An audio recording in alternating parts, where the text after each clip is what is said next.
In the meantime, organisers of the Camperdown Classic have revealed that they considered cancelling the 2026 staging of the meet, which is set for February 14. Chairperson for the organising committee, Camille Allen Walters, explains how they have managed to put together the 21st staging of the meet.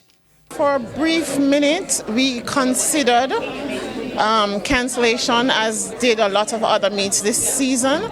However, it was not on the cards for us to cancel. We knew we had to do what we had to do for our student athletes.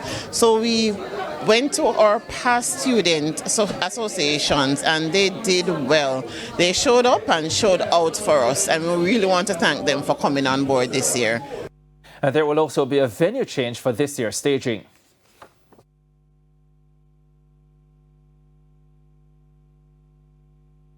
We, for the first time in many years, we won't be at the National Stadium.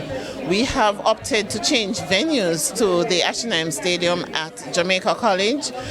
Cost-wise, it's more feasible and it will give our fans, the patrons, a more intimate setting. They'll be right trackside so they can see the action up front.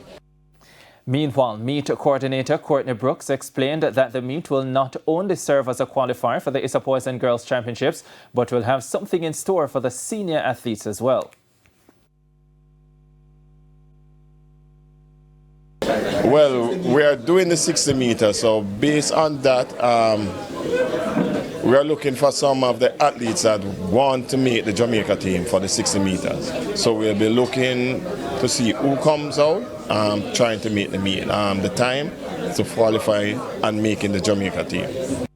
Former outstanding Camperdown Manning Cup goalkeeper Peter Gordon will be the honoree at this year's meet.